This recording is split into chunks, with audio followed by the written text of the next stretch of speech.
Hey folks, I'm Sean. Welcome to Finding Friscata. I like to talk about things that I think are being hidden from us. Not always intentionally, but sometimes there's something obvious in the middle that nobody looks at.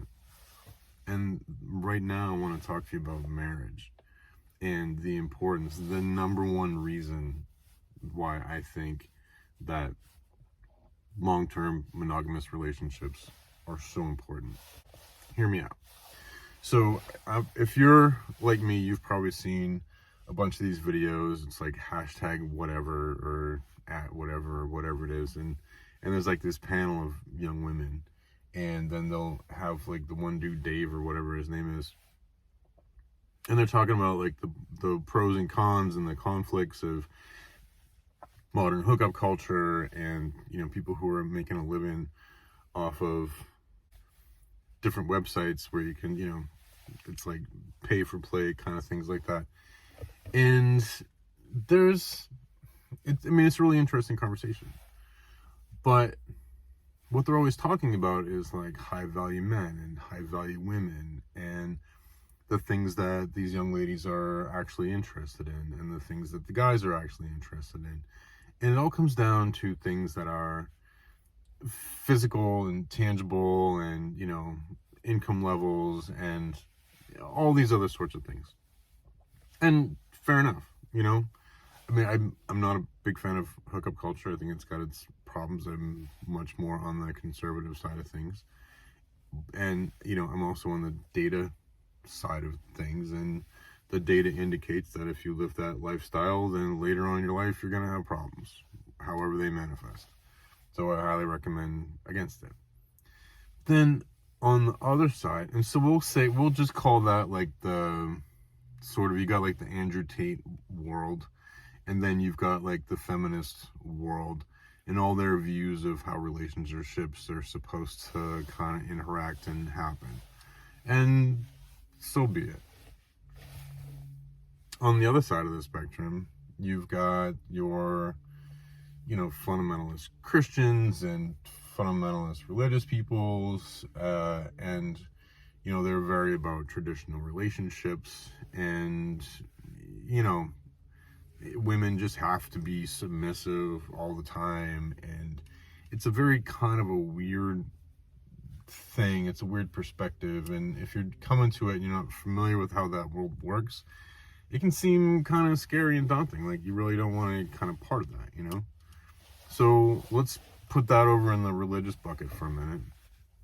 And then you've got the fantastic, diverse, amazing, dynamic world of Jordan Peterson and his like very analytical, like the data says and the this and the that, and Carl Jung said, and one time Nietzsche wrote a thing, and the communists were blah blah blah, and and after you listen to him for a while, you weed out like the germ of information, and it's usually pretty mind-blowing because he's a fantastically smart guy. But how do you say this about Jordan?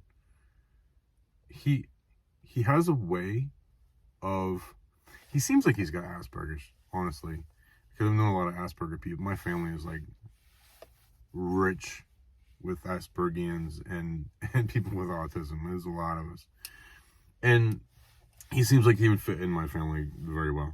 Just like absolutely focused on one thing, But the problem is that as much as he cares about people, sometimes it seems like he doesn't care about people, which is a weird thing.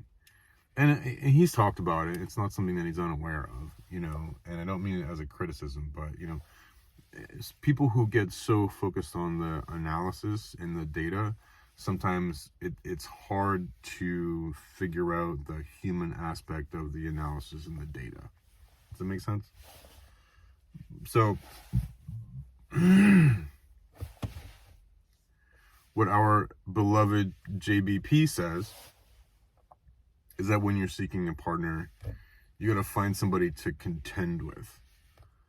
And I'm like, kinda. I mean, maybe. Like, you don't want somebody who's gonna be a pushover.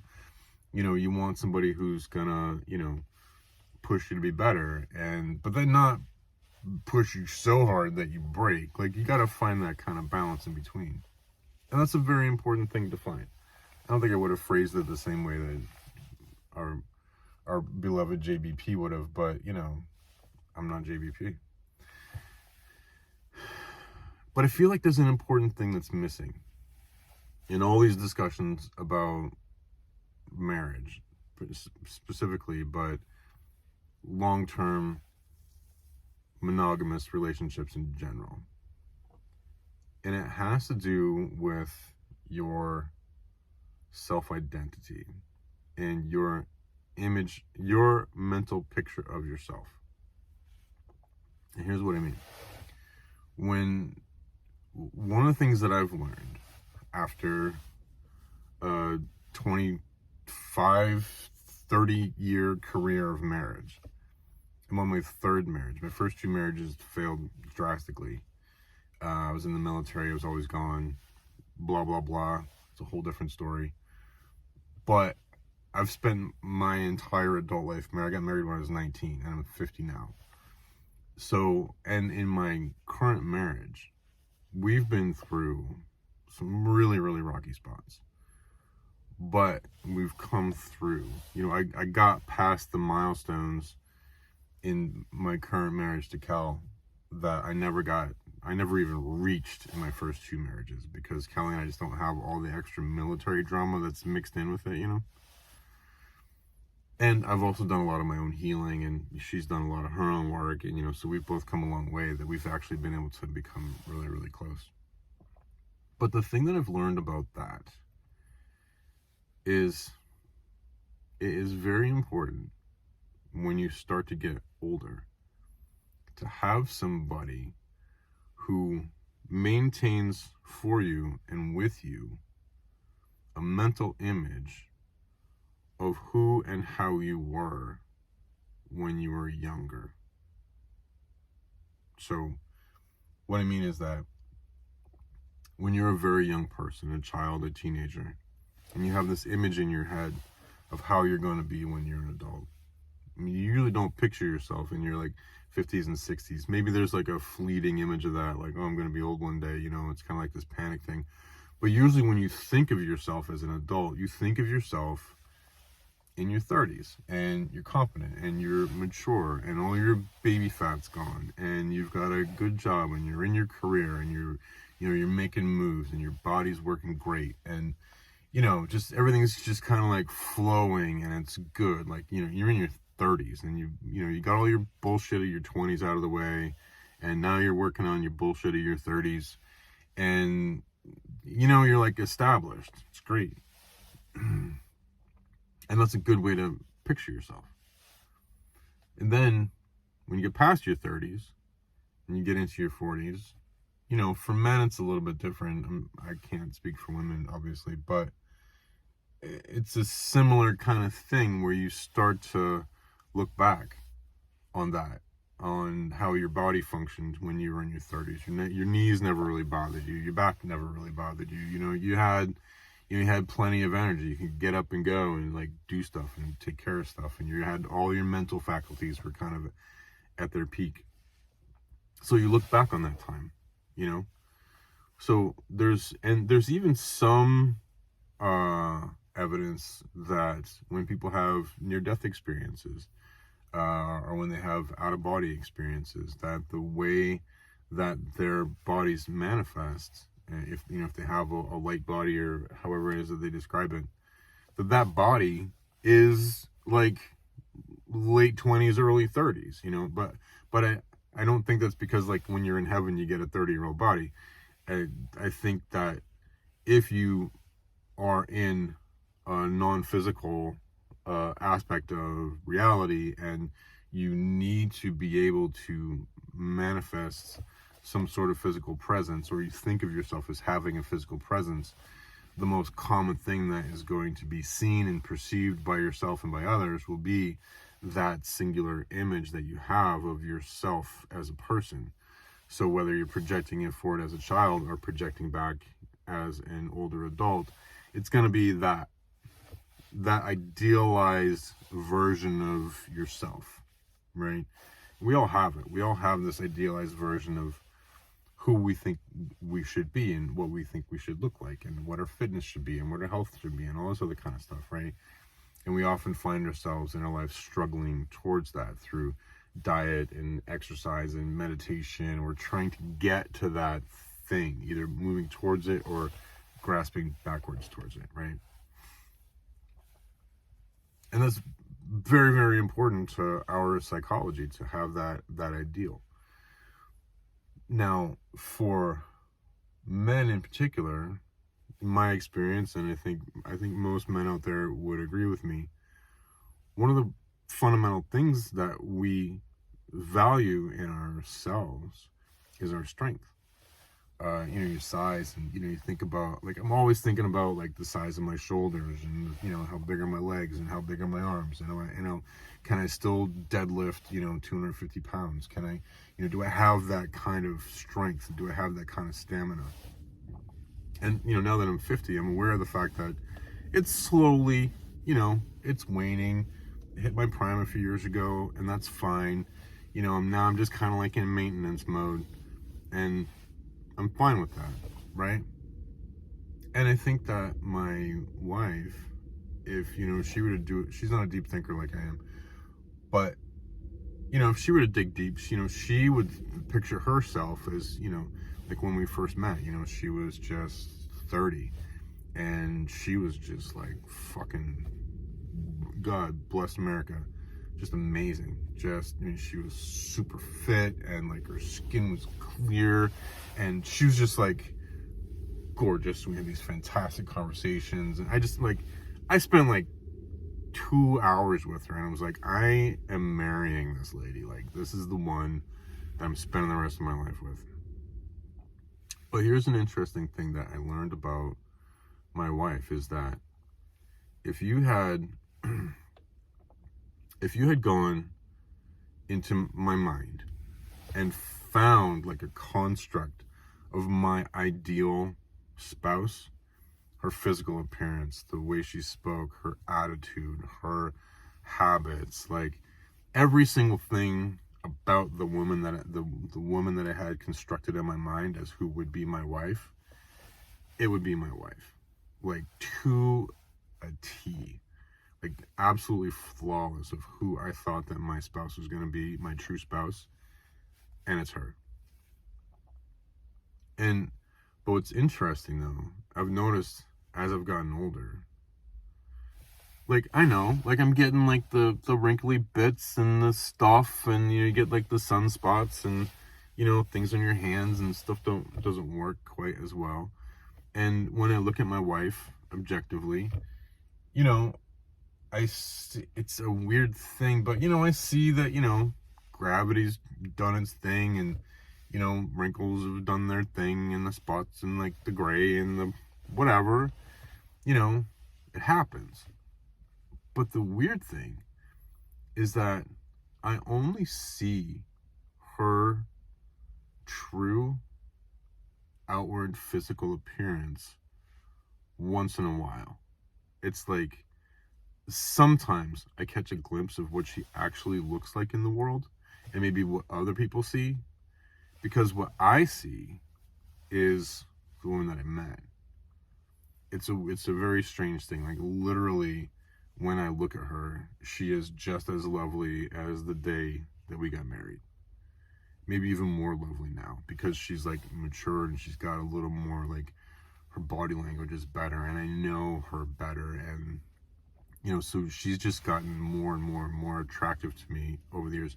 I mean, there's been times when I wanted to, like, kick her to the curb, like sell her to, whoever, but we stuck it out. But what is important though, so anyway, and I have spoken with her about this, in a weird way, she still perceives me that way, right, as we were when we were in our 30s, because I met her and I was like 36, and I was like prime. I was ripped, great biceps. I was exercising all the time. I had like the cool little ab things that go down the front. Like, I don't have that anymore. It's more like a ab ball that goes down to the front. But whatever, life happens. But here's the thing that I think is important. So going back to all these conversations, remember I had you like the Andrew Tate bubble and then the feminist bubble. I'm going to call it the postmodern neo-feminist bubble because it's a different thing. And then the fundamental religious bubble. And then there our beloved JBP bubble basket. You know what I'm talking about. Here's the thing that all of those people miss. As you get older, you lose people, you lose your parents, you lose your siblings, you lose your friends, you know, your child or your children grow and leave. And eventually, inevitably, many of us face the world alone. And if you don't have somebody there with you who remembers you in your strength, who remembers you in your prime, who remembers when your butt was firm, then it can be easy to wonder if it ever really existed. Did it ever really happen? Were you ever really that guy or that girl? You know, did you ever really have like perfect firm perky tits? You know, did you ever have like rock hard abs? Was it ever really there?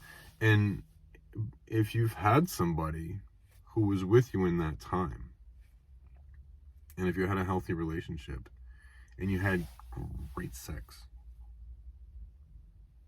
then that person will remember you that way. There's a lot of caveats. There's a lot of problems. It takes a lot of personal work. Yes, absolutely. All of those things are true along with this. But sometimes I feel like the most precious gift that I can give to my wife is the gift of preserving that memory of her when we were together and young. And if you live a life of hookup culture, or you only think about finding a partner that you can like contend with, or you only ever think about, you know, finding a wife who's going to be like submissive, or if you only ever think about, you know, you're a feminist and you're, you know, I'm a woman, hear me roar, all that kind of stuff. If those are the things that you ever think about, those are all you ever think about, you're going to miss out on the most highly cherished, most intangibly wonderful feeling that you can have within any relationship with another person. It's a deeply, deeply beautiful thing. And I've only just now discovered it. You know, it's like I came out of the woods and I find this pond and it's beautiful. I'm telling you about this beautiful pond. I haven't explored the pond yet. I've just seen that it's there now. And it's gorgeous. And I wish everybody could see it. But you can't see it if you're not seeking for it, or if you don't know it exists. And that's why we're talking about it right now. Anyway, those are my thoughts on that. Leave my comments in the doobly-doo. Did I say that right? I think I did it right. Anyway, love you all much. I hope you're doing well. Get lots of rest. Take care of each other. Make sure you're not vitamin D deficient. And I guess I guess you'll see me soon. Hopefully. All right. Mwah! Be amazing. Love you. Bye.